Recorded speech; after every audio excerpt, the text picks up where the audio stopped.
pencabutan pagar laut belum selesai. Silakan Komisi 2 datang ke sana, saya antar. Tangkap saya, penjarakan saya kalau saya bohong. Di Desa Kohot baru bikin sertifikat, belum diuruk, sudah ramai. Hari ini saya katakan yang sebenarnya. Atas nama Allah, Desa Tanjung Burung dan Desa Tanjung Pasir yang bersebelahan dengan Desa Kohot sudah diuruk. Ini tidak pernah terpublikasi. Jangan salahkan kami, rakyat yang akan mengambil sendiri hak kami. Walaupun harus keluar darah, tapi kami rela daripada kami menjadi bangsa yang terjajah dan masa depan anak cucu kami akan menjadi jongos di negeri sendiri. Dan untuk Bapak Menteri dan juga pejabat-pejabat yang terhormat, belum mulia, nama Anda akan tercatat dalam sejarah kelam Indonesia sebagai seorang pengkhianat karena nasionalis Anda dipertanyakan dan Anda kalah oleh tekanan oligarki. Tindakan administrasi yang diambil Menteri BPN dengan memberikan sanksi kepada sejumlah pejabat BPN yang ternyata sudah pensiun 2, informasi yang kami terima. Coba nalor nggak kita? Sudah pensiun dikasih sanksi. Ini saya minta juga BPN jangan membohongi rakyat. Ya KKP juga jangan membohongi rakyat. Nah kalau KKP, kami udah kirim surat Pak, nggak pernah diterima audiensi dengan KKP Menteri Sakti Wahyu Trenggono, dan kami sudah kasih tahu pelaku pemagar yang punya proyek Pimpronya ini namanya Mandor Mehmet, kabur orangnya sekarang. Yang mendanai ini namanya Engcun alias Gojali. Gojali ini yang punya tanah hektar-hektaran yang diterbitkan BPN di NIB-nya.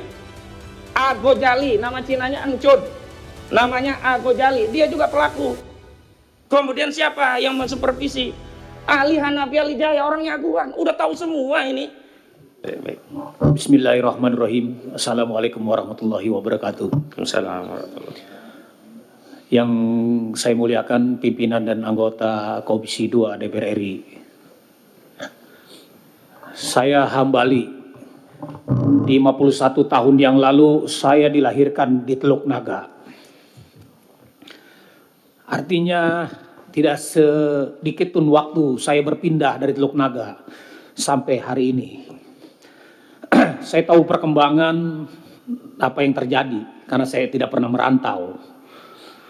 Abrasi tidak pernah terjadi di Desa Kohot atau desa sekitarnya karena ada sungai Cisadane yang mengalir dari Bogor sampai ke muara Desa Kohot, membawa material lumpur, tanah, dan sebagainya hingga tidak terjadi abrasi. Jadi kalau ada kata abrasi terjadi di sana, bohong besar.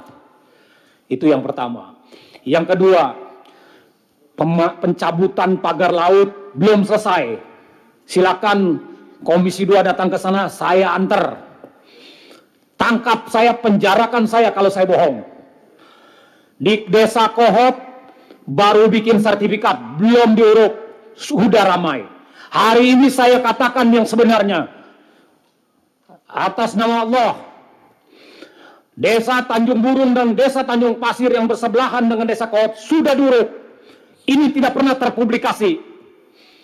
Sungai, tanah kehutanan disertifikatkan. Dan pada hari ini juga saya ingin katakan, tidak cukup Bareskrim menentukan tersangka hanya 4 orang. Karena 2 orang selain kepala desa dan sekretaris desa itu orang yang bekerja pada seseorang. Bukan dia bekerja untuk dirinya sendiri. Artinya ada yang perintah. Kenapa harus diamputasi sampai dia? Dia ada yang suruh. Gitu Pak Ketua. Yang terakhir, saya bingung sampai hari ini. Saya ngomong di DPR RI, mohon maaf kalau memang ada anggota yang dipilih dari daerah pemilihan Tangerang Raya. Kok sampai saat ini semuanya nggak ada yang berbicara ngebela kami di sana. Dari semua partai. Kan ada Pak, semua yang terpilih Pak. Ya tidak ada yang bela kami di sini, di sana Pak. Waduh, luar biasa. Kriminalisasi terjadi, perampasan luar biasa. Bukan cuma Pak Charlie dan Bu Tin saja Pak, banyak. Saya merilis lebih dari 28, itu belum semua. Itu baru Teluk Naga dan Kosambi saja Pak. Terima kasih. Billahi taufiq wal hidayah. Wassalamualaikum warahmatullahi wabarakatuh. Waalaikumsalam warahmatullahi wabarakatuh. Izin di bulan puasa saya ingkar janji karena ternyata Bu Menu Wulandari ingin menyampaikan pimpinan. Beliau ketua Aliansi Rakyat Menggugat, kiranya berkenan. Bu Menu. Tapi kalau Bu Menu ini kelihatannya agak lebih adem ya. Ya, insyaallah. Insyaallah. Assalamualaikum warahmatullahi wabarakatuh. Saya adalah perwakilan dari emak-emak. Saya kebetulan saya tinggal di Tangerang. Saya merasa apa yang kita alami mungkin kalau kita tidak benar-benar concern dalam hal ini, mungkin tanah kita juga akan diambil dengan alasan negara. Di sini maaf karena saya tadi melihat ada staf sus dari Menteri ATR BPN, izinkan saya untuk mengemukakan itu saya ya. Surat terbuka untuk Bapak Menteri. Assalamualaikum warahmatullahi wabarakatuh. Indonesia gelap, Indonesia SOS, Indonesia terancam punah. Dan itu berlaku hanya untuk rakyat Indonesia, bukan pejabat. Lihatlah, negara sedang membuat sandiwara kolosal dengan judul penyelamatan aset aguan.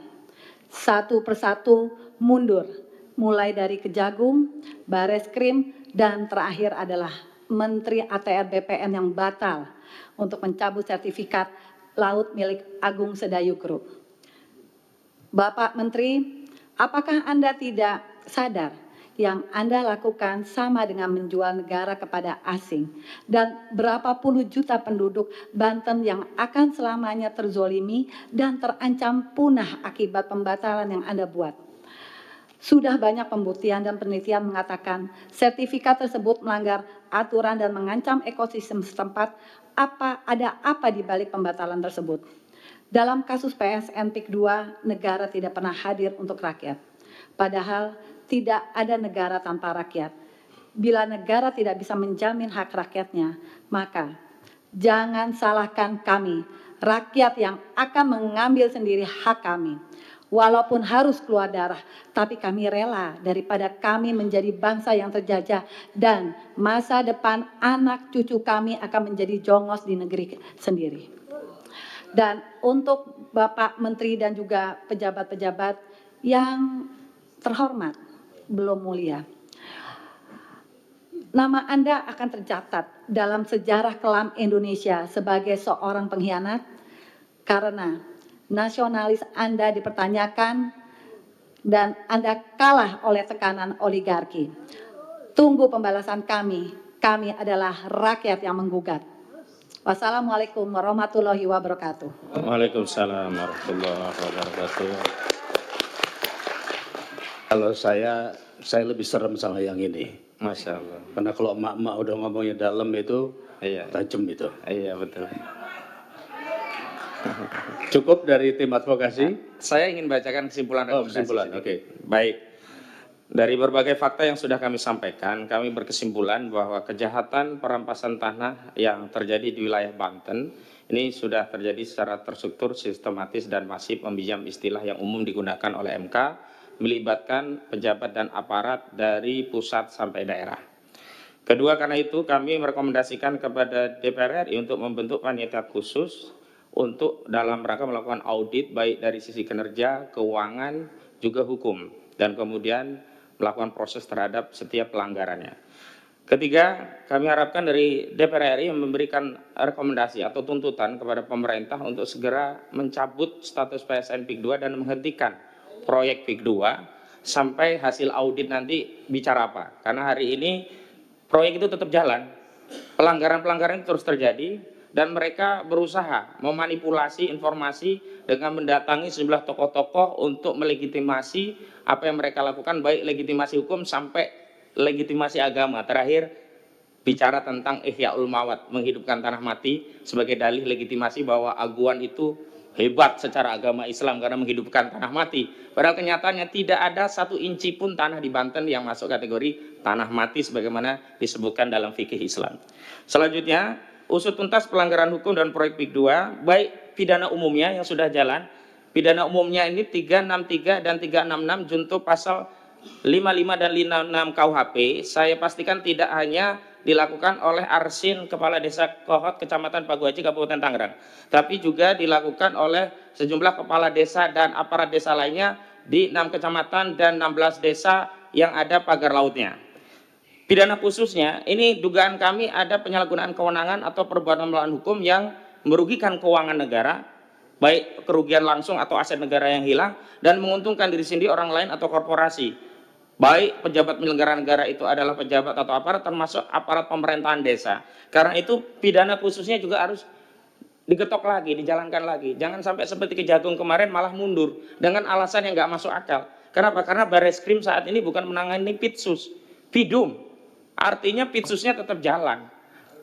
Pitsusnya juga tidak hanya mengacu pada 12B tentang ada tidaknya suap atau gratifikasi. Pitsusnya ada pada pasal 2 atau pasal 3 Undang-Undang 31.1999 tentang tindak pidana korupsi. Yakni apa?